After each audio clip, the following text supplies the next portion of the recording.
अस्सलाम वालेकुम नाज़रीन, आपका मेज़बान रहमान चौधरी आप लोगों की खिदमत में हाजिर है और आज मेरे साथ मौजूद हैं पाकिस्तान की मासूम तरीन बेटी जिसकी शादी होती है और शादी के बाद अल्लाह ताला की रहमतें यके बाद दीगरे उसकी झोली में आती हैं, लेकिन शोहर को अल्लाह की ये रहमतें पसंद नहीं आती और बेटियों की वजह से वो इसको छोड़कर चला जाता है।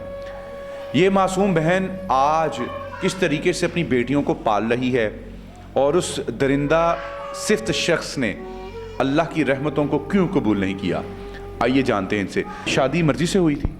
जी नहीं, माँ बाप ने की थी। ज़बरदस्ती कर दी थी? हाँ, नहीं ज़बरदस्ती भी नहीं की, यानी कि माँ बाप ने उन्होंने खुद ही किया था कि मैंने नहीं, उनको पता था ना अच्छा बेहतर, मैं नहीं बोली किधर करना किधर, मैं तो ये थी जहाँ मेरे माँ बाप करेंगे मैं उधर ही करवाऊँगी।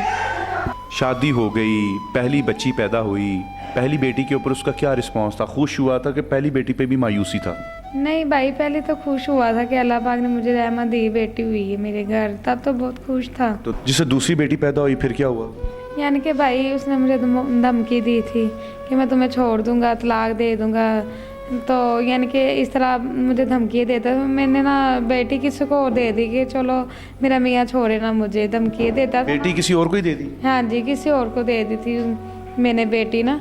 उनके पास औलाद नहीं थी, मैं कि ये ना हो कल को अच्छा सलूक ना करे, पूछे ना हमें, तो मैं किधर लेके जाऊंगी। चलो उनके पास औलाद नहीं थी तो मैंने इसलिए भी दे दी, फिर अपने मियाँ की खुशी के लिए भी दे दी। मियाँ बीवी के दरमियान सिर्फ बच्चों का ही रिश्ता नहीं होता, कोई जिस्मानी ताल्लुक नहीं होता, और भी 100 मामलात होते हैं। एक दूसरे के साथ दुख सुख शेयर करते हैं, 100 बातें करते हैं। कारोबार नहीं चला, बीवी बंदे को हौसला देती है, बंदा अपनी बीवी को हौसला देता है। तो आप दोनों के दरमियान कोई ऐसा ताल्लुक नहीं था, बस बच्चे पैदा होने तक का ही ताल्लुक था? जी बस वो मेरे साथ इतनी बातें नहीं करता था शेयर ना, ज़्यादातर बस यही होता था कि मेरे घर बेटा ही हो, बेटा हो, बस उसे बेटे की ख्वाहिश होती थी। शादी बेटे के लिए की थी उसने और उसको कोई दिलचस्पी नहीं थी आप में? नहीं, मेरे साथ वो इतना करता ही नहीं था क्योंकि ये मेरे माँ बाप ने करवाया हुआ रिश्ता है। जब तीसरी बेटी पैदा हुई तो फिर उसने क्या किया? जब तीसरी बेटी पैदा हुई ना तो यानी कि वो कहता अब तो मैंने रहना नहीं इधर, अब तो मैं तुम्हें पका पका छोड़ दूँगा। मैं उसके पाँव को हाथ लगाया, उसके आगे हाथ जोड़े कि बेटी हैं, रब की रहमत है, वो भी तो इंसान है जो औलाद से रो रहे हैं, वो भी तो रोते हैं ना, अल्लाह पाक हमें एक बेटी दे दो, हमें वो भी तरस रहे हैं। मैं तो अल्लाह पाक इतना शुक्र अदा करती हूँ कि मुझे अल्लाह ने रहमतें दी हैं, बेटियाँ दी हैं, मेरा घर बन गया है। लेकिन उसके बाप को नहीं तरस आया, बेटियों की वजह से उसे नहीं तरस आया, उसे बेटे की ख्वाहिश रही दिल में। तो जो मासूम बच्ची हैं, बेटियां आपकी फूलों की तरह अल्लाह की रहमतें हैं, तो इतने मासूम बच्चों को देख कर भी उसके आपके ऊपर कोई ख्याल नहीं आया? जी नहीं भाई, उसे ज़रा नहीं आया ख्याल, बस उसे यही होता था। मेरा तो बड़े प्रेशर्स हुए हैं, मुझे पता है बेटी बच्चे किस तरह लेते हैं। मैं तो खुद बीमार ज़्यादा रहती हूँ प्रेशर की वजह से, कुछ टेंशन ने मुझे मार दिया, कुछ प्रेशरों की वजह से बीमार। तो जब मेरी चौथी बेटी पैदा हुई ना तो तब तो मुझे उसे पता चला ना, मैंने उसे कहा चलो ना अब हमें छोड़ के जाना, मैं नमाज़ पढ़ूँगी, अल्लाह के गिर गिरा के रो के दुआ करूँगी कि अल्लाह पाक मेरा घर बन जाए। मेरे मियाँ को ख्वाहिश है बेटे की, ये मुझे बेटा दे देना, अता करना। फिर मेरे घर चौथी बेटी पैदा हुई तो फिर भी ना मुझे छोड़ के चला गया। मैं उसके आगे बहुत ज़्यादा रोई, गिर गिराई, इतना रोई कि मैं कहती थी, वो भी इनसे पूछो जिनके पास औलाद नहीं है, वो भी बच्चों से रो रहे हैं, हमें तो अल्लाह ने रहमत दी है। मेरे पास में होता मैं 4 बेटी पैदा करती, ये तो रब की देन है। मेरी बस में होता मैं बेटी पैदा करी जाती। अब मुझे नहीं, औरत नहीं चाहती मेरा घर बने, मैं भी चाहती थी मेरा मियाँ मेरे साथ हो, हम मिल के बच्चों की अच्छी परवरिश करें, पढ़ाएं लिखाएं, इनकी कल को शादी करें। तो वो बेटे की ख्वाहिश चला गया, वो उस मेरी नहीं मानी, उसने वो छोड़ के चला गया।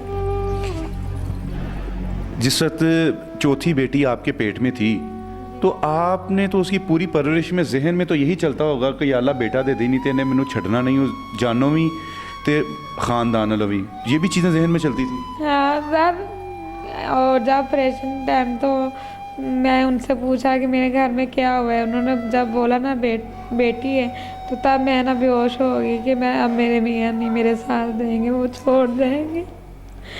तब बहुत रोई थी मैं, मुझे तो कोई पता ही नहीं था मेरे साथ क्या हुआ है क्या नहीं। वो तो डॉक्टर वगैरह उन्होंने मेरी केयर वगैरह की, उन्होंने हौसला दिया, उन्होंने मुझे बेहोश हो गई थी, होश दिलाते रहे।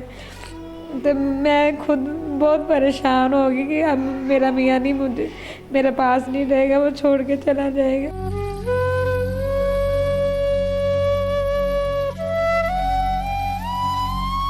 जब ऑपरेशन था, बेटी हुई थी, होने वाली थी, साथ गया था? जी नहीं, मेरे साथ ही हो गया था। कौन था साथ? आपके घर वाले थे? हाँ जी, मेरी अम्मी थी और मेरे भाई थे। एक मेरा भाई है ना, वो मेरे साथ था, उनको पता था ये इसका मियाँ नहीं, उससे पूछता। 300-400 कमाती हैं, कितनी मेहनत करती हैं 400 रुपये कमाने के लिए? जी भाई, मैं सुबह जाती हूँ ना भाई, वो सारा दिन काम कराएंगे, ये सफाई करो, ये बर्तन धो, ये कपड़े धो, भाई सारा दिन वो काम भी करूँगी तो फिर भी वो ना इतना मुझे देंगे, मैं उनको कहूँगी इसमें मेरा गुजारा नहीं, मैंने तो किराया भी देना है अभी। क्या मदद कर सकती हैं पाकिस्तानी अवाम, बताएं ज़रा। जी मेरी ये है कि जो मुझे मेरे बच्चियों के लिए, स्कूल के लिए, को दूध के लिए पैसे भेजें, इनके लिए खाना किराए पे रहती हूँ, किराया भी देना है, बहुत परेशान हूँ, जो मेरी हेल्प करेगा मैं उनके लिए दुआ करूँगी। 4 बेटी हैं, एक किसी को दे दी है, 3 की परवरिश खुद कर रही हैं और शोहर ने सिर्फ इस वजह से छोड़ दी है कि भाई बेटियां क्यों पैदा की हैं, बेटा क्यों नहीं है। और ज़िंदगी में कभी उसको अपनी बीवी के ऊपर कोई बीवी वाली फीलिंग्स आई ही नहीं, सिर्फ बेटे के लिए उसने इनके साथ शादी किए रखी और जब बेटा नहीं मिला तो फिर उसने इनको तलाक दे दी।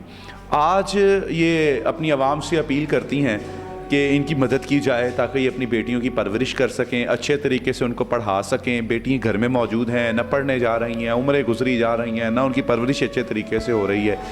अगर आप इनकी मदद करना चाहें तो आप इनसे रब्ता कर सकते हैं, हमारे ज़रिए करना चाहें हमारे ज़रिए कर सकते हैं, डायरेक्ट करना चाहें डायरेक्ट कर सकते हैं। और हम बस आपसे यही रिक्वेस्ट करेंगे कि आप इनकी मदद करें। इजाज़त दीजिए, अल्लाह ने के बाद।